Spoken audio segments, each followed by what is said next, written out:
watching In Focus, and I'm Zan Azli. This week we are in our own backyard, Malaysia, and we have our producer, Cynthia Ng. Yes, right? Zan. Who has discovered an epidemic of sorts, right? A high rate of HIV infection among fishermen in Malaysia. Well, Tell I us a little bit wouldn't about put it. it as an epidemic, but yes, there is a high rate of HIV among fishermen in Kuantan. Now, why Kuantan? Because Ceria, this research center, has conducted a study, and he found out, the team found out that there is a high number of fishermen. Actually, 1 in every 10 fishermen in that area is HIV positive. But I would like to add that this is actually not an isolated case, because globally, fishermen communities are more vulnerable to HIV, partly because of their the nature of their work, because they spend long hours at sea, they share needles, and then also drugs travel quite freely across the sea, and you meet with other fishermen, and sometimes there are also sex trades at the port itself. So that is why some of the reasons that is contributing to HIV. So that is why I was there as well.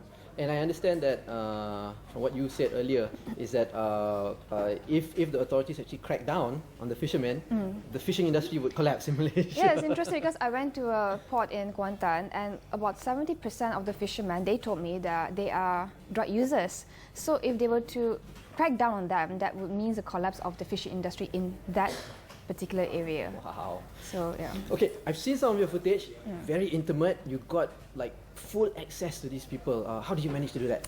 Okay, firstly, I would say thank you to DIC Malaysia, which is Drug Intervention Community. So this is the organization that brought me in. And what's interesting about DIC is that it's run by former addicts, former dealers, so they are formerly all drug users. And that is why it made it very easy for me to go in, because they were there to give out needles, to run a needle exchange program, which is part of the harm reduction program, which is supported by the Ministry of Health. So they got us in, they got us to meet the addicts themselves. They were injecting drugs in front of us. We met the dealers, and basically they brought us to Kuantan, how the drug epidemic started in Kuantan, all the way right up to the intervention programs, the drop-in centers, the shelter homes that they run, the IC Pahang. Okay, it's very cool. So let's not waste any more time with our faces in front of the camera. We'll just go straight into the documentary. Right. The fishing community here in Kuantan is a major contributor to the local economy. It is one of the busiest ports in the east coast of Malaysia. But not many people are aware that the fishermen here is a group highly vulnerable to HIV. Based on a study by Ceria, Center of Excellence for Research in AIDS, more than 1 in every 10 fishermen here is HIV positive. This is Roy. He's bringing us to one of the hottest drug spots in town, a place where he used to get his drug fix. Tanjung Lumpur is a fisherman's village. And then this is one of the places that we can see is a die-hard place. This place started when I was young, until today. When when the first blow of drug came to Malaysia, when the first wave of drug, this heroin came to Malaysia, is around Rashid ada tahun 74, 75 lah. This place started as a drug port from I think 74 until now. I mean, all fishermen's village in Kuantan is a die-hard place for police or for whatever it is. There is always drug. This fisherman village, you tengok dia tak ada banyak semak sangat. All drug addicts sometimes use bawah rumah as a port. And so do I when I was young. Is this your area, no? Yes, this is my area when I was young. Just because that this place is a die-hard place, it's always there is a supply of drug here. Roy and his men here are former drug addicts. Some of them were dealers too. They are now part of the Drug Intervention Community, DIC Malaysia, a grassroots NGO dedicated to mitigate the drug and HIV problem.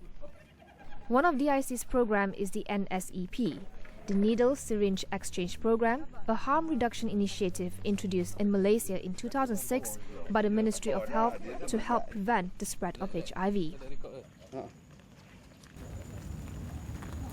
All right, so this place is what we called as the port, whereby we have drug users, we also have drug dealers, and this is a place whereby the clients come to inject the drugs, and at the same time, this is also where the community, the outreach people come to distribute the needle exchange program. So they are already up there, and let's have a look at what's happening inside.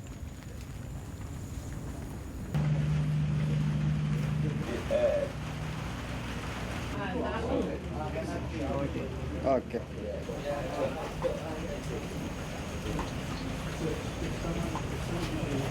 Actually, most of them is a second generation of the traditional fishermen around, and some of them also used to go to sea when they feel that they don't have money, but that is not a regular fisherman. And they also in the evening, maybe sometimes they help their parents, they help their friends to bring up the fish. That is among their income. For us, we are not encouraging people to use drugs. No.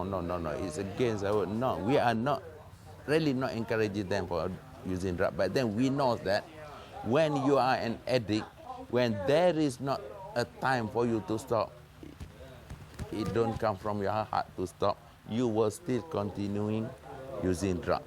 But then for us, damage has been done because some of them is already carrier status, HIV positive. But then if we don't help them with the syringe, the whole society is well affected by HIV. That's why the main point for us to give them this needle, to exchange the needle, to give them the needle, is just because to prevent HIV from spreading very fast.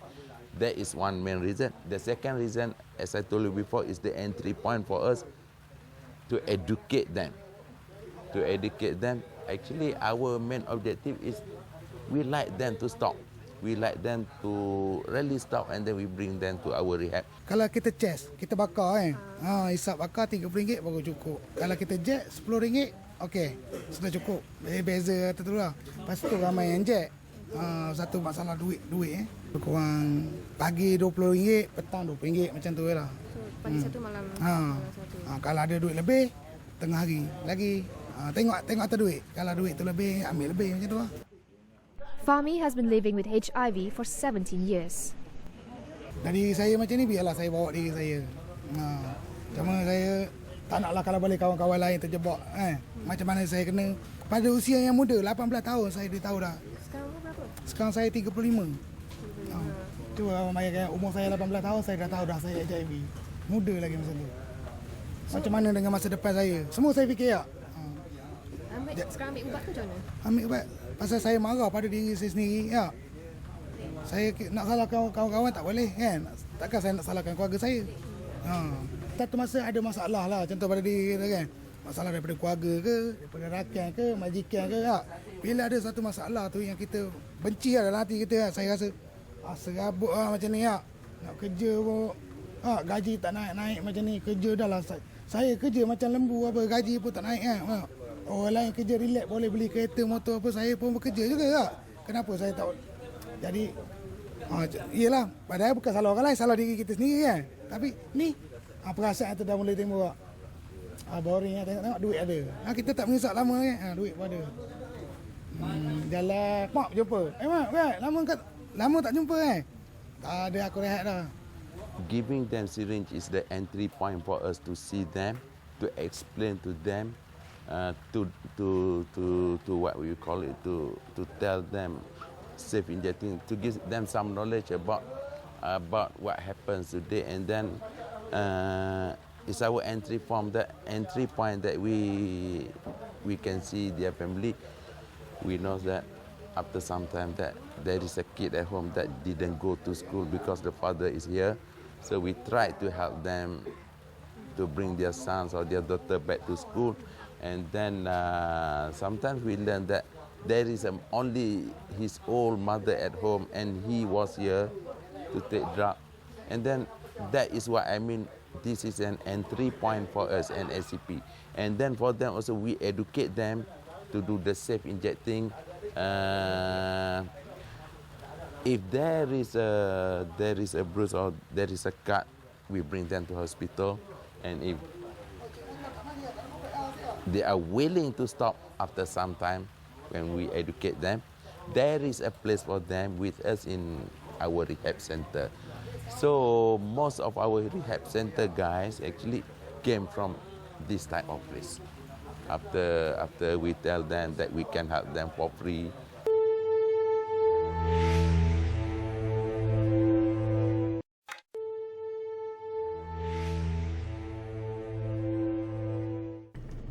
Ports and jetties are gateways for trade. They are entry point for drugs too. We are on our way to the Malaysian Fisheries Development Board jetty, a place well known to drug users and police.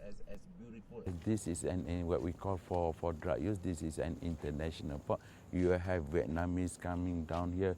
You have Myanmar as a fisherman. When there is a time that there is no what we call it. There is no drug from our own land, our own place. There is a drug that coming in from Vietnam, from Myanmar, from Thailand, because all of them is selling their fish here. So most of them are fishermen, is it? Most of them are fishermen.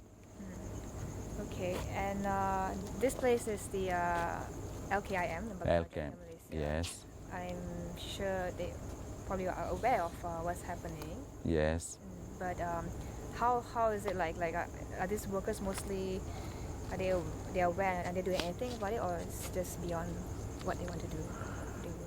Okay, actually, it is a traditional at the fishing village that 50% of the workers inside the deep sea vessel, deep sea ship for catching fish is a drug addict. If they are trying to do something with these workers, let's say to call police, go and catch him, who are going to work on the boat, and so the fishing industries will collapse. I think that is the tradition. There is no other guys who wants to work, who wants to go with the vessel for fishing. Why is it that fishermen are more vulnerable to drug use? Do you have any idea? I think among the reason, maybe when they, I don't know what to say, how to say. I think among the reason is just because there is no other activities, one thing. And then it's a tradition already for past 30 or 40 years that at the fishing village, the only entertainment that you can have is drug. Okay. All right, so tell us where we are heading to now and what we might find. We are heading to the, yes, okay. We are heading to the, actually it's the main port here. The main port, this way also can? Okay, sorry. Port, yeah. You mean like? I mean the place where they deal for drugs. They are selling drugs here, they are taking drugs here. And then this is the safest place for them too. It's just because when policemen come, they can jump into the sea. And then this is the safest for them, although some of them will get caught.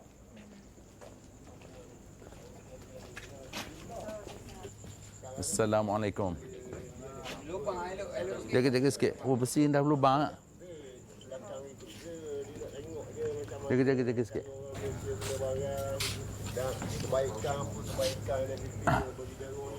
Over there, this is a place where we did our NSAP service, need the student exchange program. Okay. Yeah, and then it seems that sometimes they also at night, at night is a safest time. They also injecting their stuff here. So most of the activities happen below here. Happen most of the during daytime. Most of the activities happen below. Nighttime, it's nighttime, yes. Everywhere you want. Everywhere you want, yes. Exactly. Okay, all right. They know that it's always when DIC coming in, there is no police coming in. So that's why they come out. Yes. You would say that they are supportive in a way. Yes, supportive. Yeah. Police. Supportive. With DIC, I don't know with other places. Some of them, I think it's just because the way we speak to the officer, I think there is for these guys like Zul, like Dandan, like Rashid, they are very close to the high ranking officer. Because they understand it, because you yourself are part. Yeah. Because it was started by us before, and then we teach our junior staff how to handle police. Mana saya nak mengisak pun senang sini. Kerjaan pun dekat. Angkat ikan apa. Angkat ikan dapat duit, ambil barang kat sini. Tengok atas kedudukan duit. Untuk nak bawa stok pergi laut tu 10 hari. Kadang tak sampai. Stok tu lagi 3 hari lagi. Dah habis dah. So macam mana dapat stok kat laut? Dapat stok di darat juga. Di darat bawa pergi laut untuk buat kerja. Kalau tak ada benda tu tak boleh buat kerja. Kenapa tak boleh buat kerja? Tak larat lah. Badan ambil lesu, malas. Semua ada. Nak demam, tersema. Salah dari segi pergaukan. Saya penagih, tak serupa macam orang lain. Tak mengisap boleh bebas pergi sana, pergi sini sana. Saya nak pergi sana sini saya takut. Takutnya mana? Penagih. Pergi sini sekarang, kebetulan operasi, dah kena tangkap. Kerak tak operasi? Operasi? Kerak. Berapa kerak? Kadang sehari tu 2 kali. 3 kali turun sungai. Pernah terjun? Pernah. Selalu lah, boleh kata. Semalam baru lepas. Ya. Kaki kena apa? Teritik itu macam siput tajam. Yang duduk di sini pun sama macam saya juga. Pernah join sekali. Maknanya dia tahu keadaan diri saya. Pasal dia lalui macam yang saya lalui. Jadi apa yang saya nak, apa yang saya perlu, sekarang ni DXC banyak membantu. Spending a brief time in the world of hardcore addicts, I realized their stories are similar. They started using drugs at a young age. They worked hard labor and had easy access to drugs. They got dependent on it, and in turn, the fishing industry here has somewhat became dependent on these drug users too. NGOs like DIC provide support and harm reduction initiatives to these addicts. But are we looking closely enough to the social economic factors that are contributing to this vicious cycle?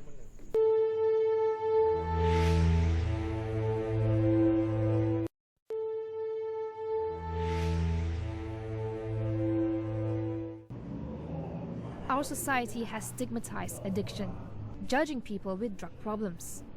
This has caused the plight of those dependent on drugs to be ignored. DIC Malaysia is modeled after a one-stop center that provides prevention, intervention, and linking people to care. DIC started as a community-based project in 1998. It now has over 160 staff, comprising mostly of former drug users. This is Khalid, one of the DIC founders. I've been through hell. Saya dah melalui satu zaman yang penuh dengan kesukaran dan penderitaan. And when I'm back, so saya rasa saya perlu memberi sesuatu. So this is the time I have to give back. This is my payback time. Permulaan DIC bermulanya dengan beberapa orang bekas penagih dadah or recovering addict. Kita hanya orang kata mampu berjumpa only a small group lah. And then kita beranggapan ilham timbul lah. So why not kita tubuhkan satu benda yang very orang kata official lah, so that kita boleh tolong orang ataupun kita boleh mengadakan satu services ataupun perkhidmatan yang lebih terancang. DIC is just an organisation to serve the community. Pengalaman yang kami ada, kami boleh membantu masyarakat, community yang once upon a time adalah kami. Our services is very comprehensive. In fact, the prevention services, the intervention services and the treatment. Our 24/7 helpline, you can call us at any time, malam pun, 27 day or night, and then 2 shelter homes. If happens that someone is sick or bedridden or he's admitted in a hospital.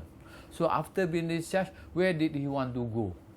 He has a home, fine, good, fine enough to the home. But still he is sick, so still bedridden. So who is going to cater his problem? So this is the team who knows well. They once upon a time they have been there. So inilah, they are also positive. They are also positive people. So this is the people that try to reduce the problem. We come across a problem that mayat sampai dah berulat, and then yang dah accident, yang nobody yang nak tolong. So we together with Jabatan Agama Islam, so how kita nak bantu? So after undergoing some kursus, kan, and then we have the orang kata the qualification to do this orang kata urusan, all the urusan jenazah lah. So now everybody keep calling. So the problem is already addressed. But the problem arise bila gitu tu, when kita bagi our services for free, semua orang come to our tu minta pertolongan. Even the normal people, orang biasa, can you please, kita ada satu ni, boleh tak tolong? So you are most welcome. Our drop-in centers is just a 2-story shop lots lah. So ada neighbours, macam-macam neighbours lah. Bila if anything happens, the negative thing happen, semua point fingers, itulah penagih dadah pusat harian. They are there. And then when our drop-in center ada kat atas, polis cakap, Jabatan Agama cakap, sana semua tempat orang jual barang. They don't even think that we want to nak be part of the solution. Langsung tak ada. This is masa at the beginning lah. The problem, in fact, police datang, those members of the parliament ask us to stop. Ini apa? State assemblymen berhenti buat tempat lain. They don't want us. Tapi until proven lah. Until proven that is after certain, bukan ambil masa yang sekejap lah. Bukan in a split second. Rome was not built in a day lah. So kita buat juga. And then finally, baru diorang faham, God is great. God put somebody for a reason. Not because you are addict, you are not a human.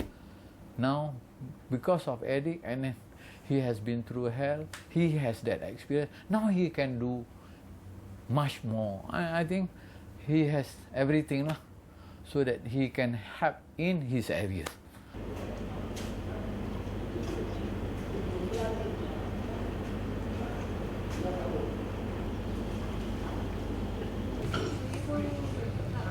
People marginalize themselves. If they are a fisherman, if they are injection drug user, and if they are HIV positive, and society has to do more to reach out to these people. In many ways, it's a social problem as much as it is a medical condition. Right now, where we see possible gaps is linking people quickly into care if they're HIV positive or if they have a drug use, an addiction problem. But it needs multi-sectoral support. It needs government support in terms of policy and implementation. It needs research, more research being done to really understand the problem. And it needs community mobilization very effectively at a grassroots level, which we have seen with DIC Malaysia. Besides the service that they provide, DIC serves a bigger purpose.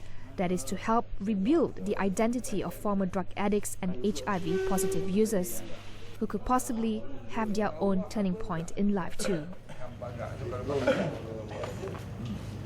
Health workers label drug users as patients. The enforcement, meanwhile, labels them as criminals. The public often labels them as outcasts. But these labels don't tell their personal story. And we can see that drug users can be contributing members to the society with the right support. Cynthia Ng for Astro Awani.